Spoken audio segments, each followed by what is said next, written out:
It's been an emotional season. We faced some pretty big decisions. Buying Dominion scared me, but it looks like this purchase was worth it. Il va falloir faire quelque chose. Trouver une solution. Oui, je ne vais pas me laisser faire sans me battre.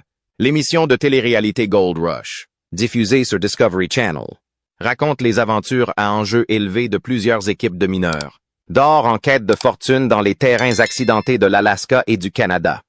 Parmi les personnalités les plus marquantes de l'émission figure Parker Schnabel, un jeune vétéran de l'exploitation minière, et Fred Lewis, un ancien militaire devenu chercheur d'or. L'un des moments les plus mémorables de l'émission, et un point de tension considérable, est celui où Fred Lewis s'adresse maladroitement à Parker pour un emploi dans son équipe. Ce moment est rempli d'émotions, alors que Fred fait face à la dure réalité de son rêve minier qui lui échappe. Et il se tourne vers Parker, quelqu'un qui a réussi dans le même secteur, pour une aide potentielle. L'interaction entre Fred et Parker ne se résume pas à une simple demande d'emploi. Elle reflète les défis et les pressions plus profondes du secteur minier, ainsi que la dynamique personnelle entre deux individus très différents. Le parcours de Fred Lewis. Le parcours de Fred Lewis dans l'exploitation aurifère a commencé relativement récemment, surtout par rapport à Parker Schnabel, qui a grandi dans l'industrie. L'expérience de Fred en tant que béret vert dans l'armée américaine lui a conféré des compétences de leadership, de la discipline et la capacité de travailler dans des environnements difficiles.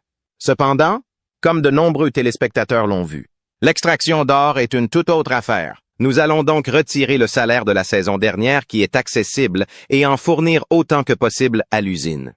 Fred est apparu pour la première fois dans Gold Rush au cours des dernières saisons, après avoir été présenté par Parker Schnabel, qui avait vu du potentiel en Fred. Contrairement à Parker, Fred s'est lancé dans l'exploitation minière sans grande expérience dans le domaine, bien qu'il ait été motivé par un sens du devoir. Sa mission n'était pas seulement de devenir riche, mais de donner aux vétérans militaires une nouvelle mission en les impliquant dans ses opérations minières. Cet objectif correspondait au sens du devoir de Fred et à son désir de donner un sens et un but à la vie de ses camarades vétérans. Cependant, les projets miniers de Fred n'ont pas eu le succès qu'il espérait. Saison après saison, il a dû faire face à de nombreux revers, allant des pannes d'équipement aux difficultés financières qui ont progressivement érodé ses perspectives. Cela a préparé le terrain pour sa rencontre gênante avec Parker. Parker Schnabel, le prodige de l'exploitation minière. Contrairement à Fred, Parker Schnabel a grandi dans l'industrie minière.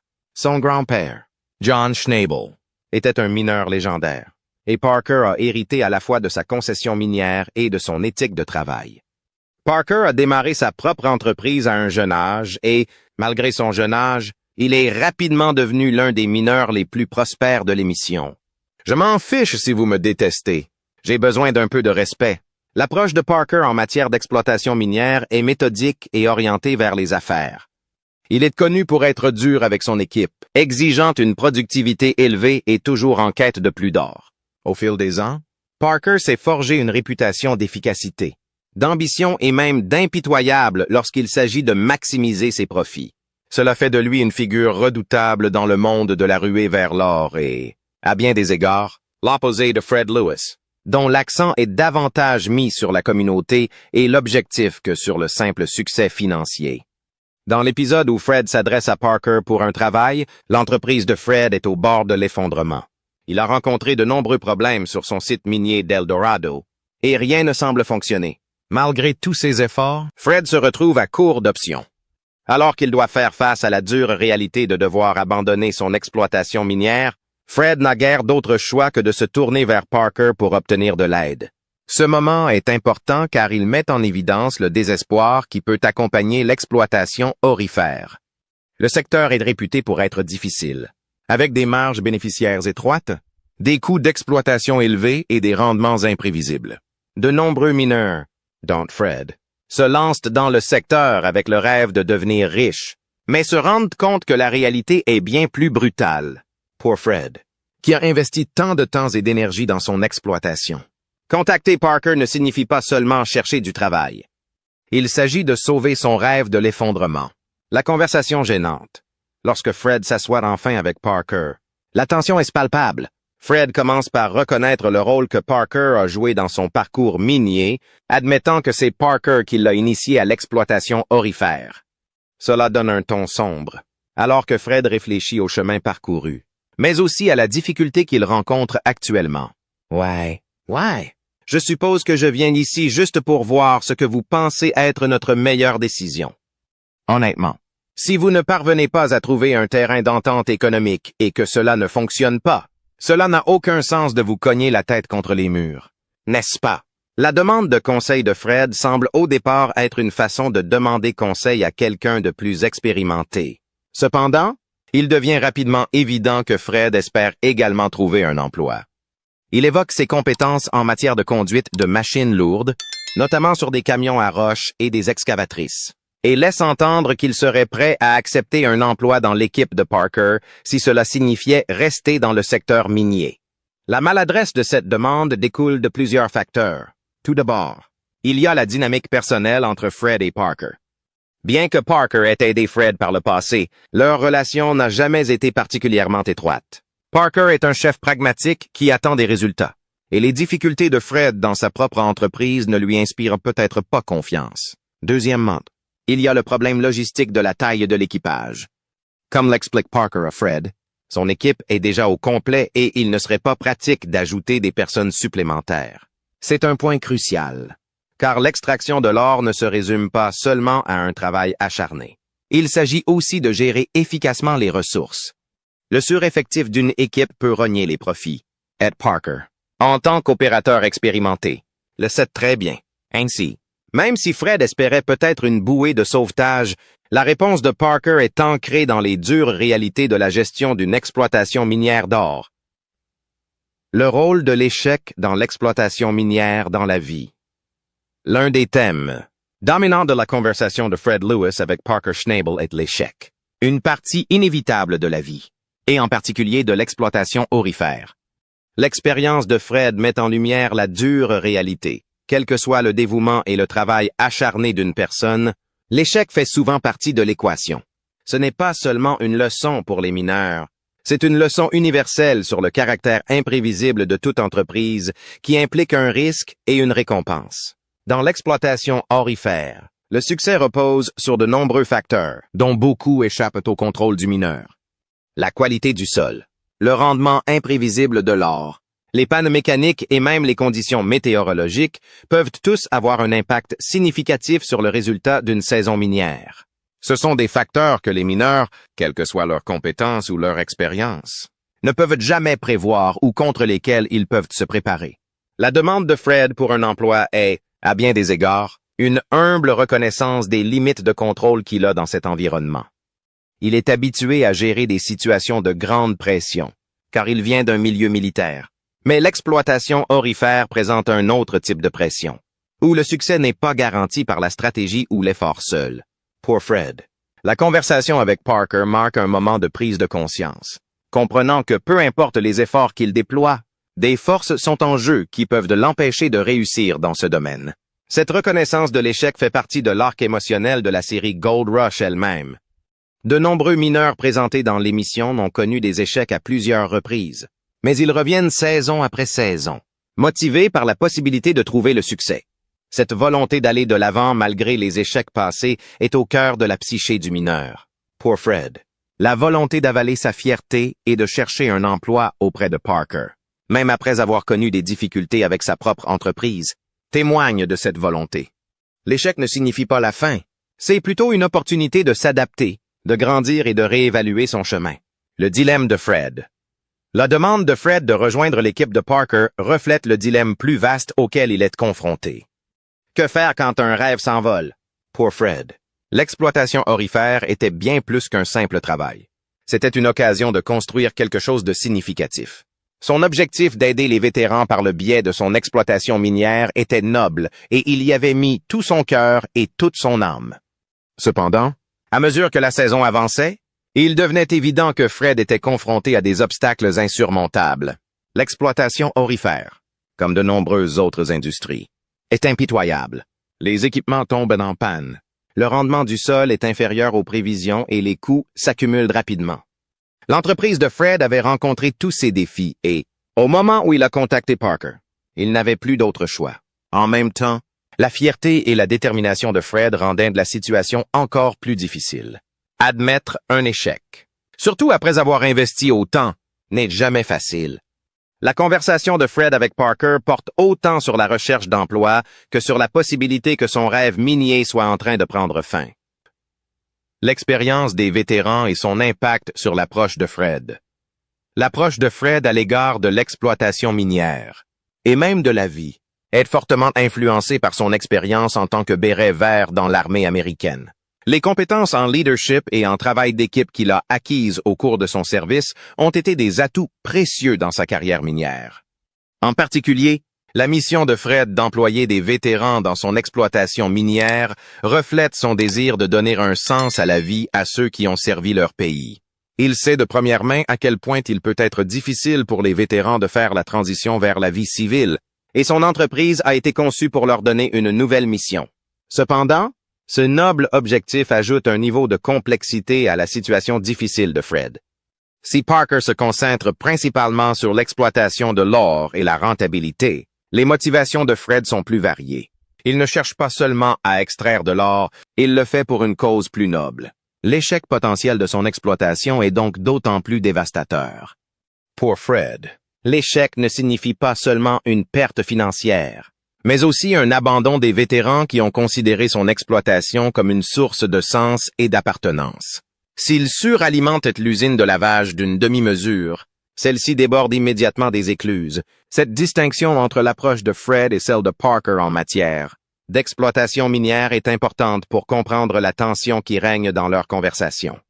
Parker, tout en étant sensible à la mission de Fred, gère en fin de compte son exploitation minière comme une entreprise. Pour Parker, la rentabilité est de la plus haute importance et il doit prendre des décisions en fonction de ce qui est le mieux pour son équipe et son exploitation. Fred, de son côté, jongle à la fois avec les exigences financières de l'exploitation minière et le poids émotionnel de la nécessité de subvenir aux besoins de son équipe de vétérans. Cela ajoute une couche de pression supplémentaire à la situation déjà désastreuse de Fred. À bien des égards, la conversation de Fred avec Parker ne consiste pas seulement à demander un emploi, mais à concilier deux visions du monde différentes. La perspective de Parker, ancrée dans l'efficacité et le sens des affaires, contraste avec l'approche plus holistique de Fred, qui équilibre l'objectif et le profit. La conversation entre les deux mineurs illustre les différentes façons dont les gens abordent leur travail et les différentes valeurs qui guident leurs décisions. Pour Parker, la demande de Fred le met dans une position inconfortable. D'un côté, Parker a toujours soutenu ses collègues mineurs, en particulier ceux qu'il considère comme potentiellement intéressés. Il a aidé Fred à se lancer dans l'exploitation aurifère, et il y a sans aucun doute un sens des responsabilités chez lui. Cependant, Parker est aussi un homme d'affaires avisé, et il sait que l'embauche de nouveaux membres d'équipage, surtout en période difficile, pourrait mettre en péril sa propre exploitation. La réponse de Parker à Fred est pragmatique. Il explique que son équipe est déjà nombreuse et qu'ajouter plus de personnel ne serait pas rentable. En même temps, il reconnaît la difficulté de la situation de Fred et essaie de faire preuve d'empathie. Parker ne rejette pas catégoriquement la demande de Fred, mais il fait comprendre qu'il ne peut pas faire grand-chose pour l'aider. Ça ne marche pas, ça n'a pas de sens de se cogner la tête contre les murs. N'est-ce pas? Non, c'est justement ça le problème. L'exploitation de l'or est quelque chose que j'apprécie vraiment. Ce moment en dit long sur le style de leadership de Parker. Bien qu'il soit connu pour sa dureté, Parker est également juste et réaliste. Il comprend les pressions auxquelles Fred est confronté, mais il sait aussi que sa première priorité doit être sa propre entreprise. Cet équilibre entre empathie et pragmatisme est ce qui a fait de Parker un mineur si prospère, même à un jeune âge. L'approche de Fred à l'égard de Parker met également en lumière le contexte plus large de l'industrie minière aurifère.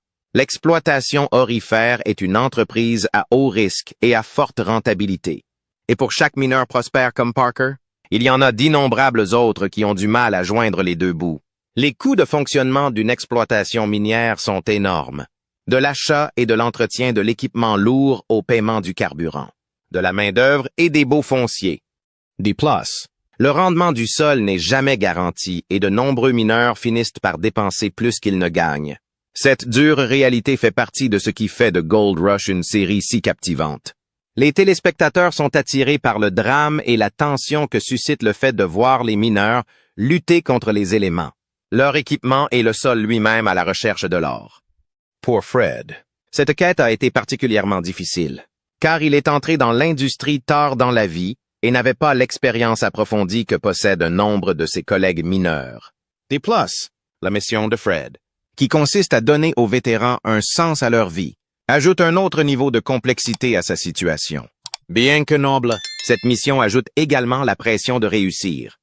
Comme Fred se sent responsable non seulement de lui-même, mais aussi des vétérans qu'il emploie, ce sens des responsabilités pèse lourdement sur lui alors qu'il envisage la possibilité d'un échec. Leadership et dynamique d'équipe. L'un des thèmes centraux de l'interaction entre Fred et Parker est le leadership. Les deux hommes ont dirigé des équipes minières, mais leur style et leurs expériences sont très différents. Parker, qui a grandi dans l'industrie, est confiant et décisif. Les gens ne se rendent pas compte qu'ils conduisent une grosse machine. Vous savez, c'est comme si ces camions n'étaient pas petits. Il sait comment pousser son équipe à atteindre une efficacité maximale et il n'a pas peur de prendre des décisions difficiles lorsque cela est nécessaire. Fred, de son côté, adopte une approche plus humaine et axée sur la mission.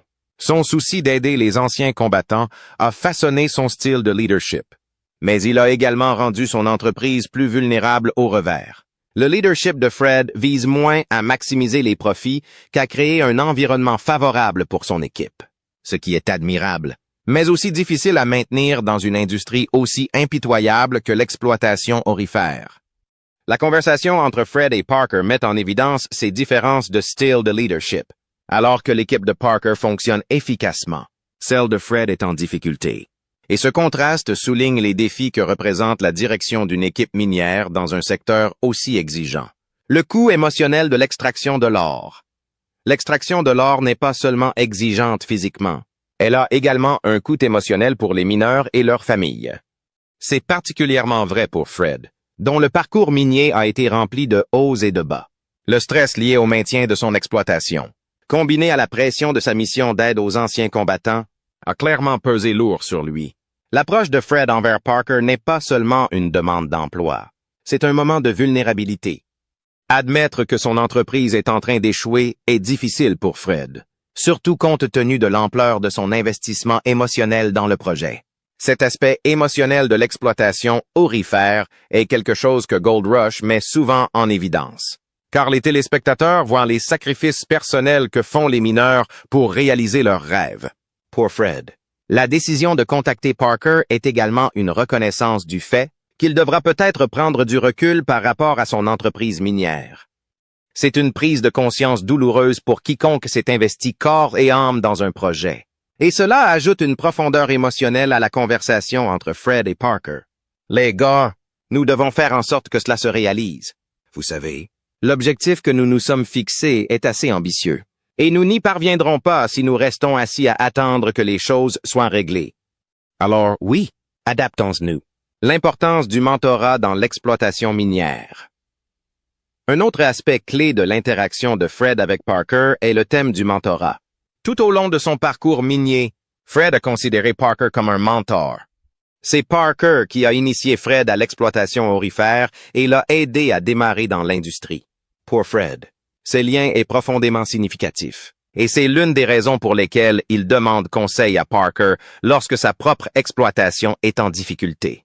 Le mentorat joue un rôle crucial dans le monde de Gold Rush. L'exploitation minière est un secteur difficile, et avoir quelqu'un pour vous guider à travers les défis peut faire toute la différence. Pour Parker, le mentorat a joué un rôle important dans sa réussite. Son grand-père, John Schnabel, était son mentor, lui enseignant les tenants et aboutissants de l'exploitation minière dès son plus jeune âge. La sagesse et l'expérience de John ont aidé Parker à jeter les bases de sa propre carrière minière réussie, et Parker est depuis devenu un mentor pour d'autres, dont Fred. Cependant, la dynamique du mentorat peut être compliquée, surtout lorsque le mentoré est confronté à l'échec. Pour Fred, Demander conseil à Parker et éventuellement un emploi n'est pas seulement une démarche pratique. C'est une reconnaissance du succès et de l'expertise de Parker. Mais c'est aussi une position inconfortable pour Fred, car elle le force à admettre qu'il est en difficulté et qu'il a besoin d'aide. Cette dynamique ajoute une autre couche de tension à leur conversation. Parker, pour sa part, aborde la situation avec empathie, mais aussi avec une compréhension claire des limites de ce qu'il peut offrir. Bien qu'il apprécie le respect de Fred et reconnaisse le rôle qu'il a joué dans son parcours minier, Parker est également pragmatique. Il comprend qu'ajouter un membre supplémentaire à l'équipe, surtout pendant une saison difficile, peut ne pas être envisageable. Cet équilibre entre mentorat et pragmatisme est une caractéristique du style de leadership de Parker. Je ne saurais pas deviner la valeur de cet endroit. Dans le contexte plus large de l'exploitation aurifère, le mentorat est essentiel à la survie. L'industrie est pleine d'inconnus, et avoir quelqu'un d'expérimenté pour vous guider peut faire la différence entre le succès et l'échec. La relation de Fred avec Parker, bien que tendue à ce moment-là, témoigne de l'importance de demander conseil à ceux qui ont déjà traversé des épreuves. Même si Fred n'obtient pas nécessairement le résultat escompté, sa volonté de demander conseil à Parker montre qu'il reconnaît la valeur du mentorat, de l'industrie de la ruée vers l'or et de ses défis. L'extraction de l'or est notoirement difficile, de nombreux obstacles se dressant entre les mineurs et leur fortune potentielle. L'industrie minière est pleine de risques, des pannes mécaniques aux défis environnementaux, et les mineurs doivent faire face à ces difficultés s'ils espèrent réussir. L'un des principaux défis de l'exploitation aurifère est l'imprévisibilité du sol. Les mineurs peuvent passer des mois, voire des années, à prospecter, pour finalement découvrir que le sol ne produit que peu ou pas d'or. C'est l'un des problèmes auxquels Fred est confronté dans son exploitation à El Dorado. Malgré tous ses efforts, le terrain sur lequel il travaille n'a pas produit les résultats escomptés, le laissant dans une situation financière précaire. En plus des défis posés par le terrain lui-même, les mineurs doivent également faire face aux coûts élevés de fonctionnement d'une exploitation. L'équipement, le carburant, la main-d'œuvre et les baux fonciers s'additionnent, et si le rendement aurifère ne répond pas aux attentes, les mineurs peuvent rapidement se retrouver en difficulté financière. C'est l'une des raisons pour lesquelles Parker est si soucieux de l'efficacité de ses opérations. Il comprend que pour faire des bénéfices, il doit maintenir ses coûts bas et sa productivité élevée.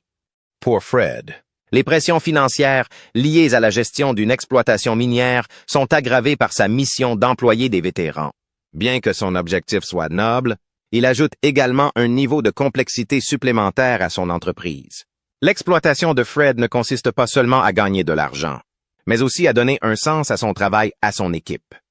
L'échec potentiel de son entreprise est d'autant plus dévastateur qu'il ne concerne pas seulement Fred, mais aussi les vétérans qui comptent sur lui.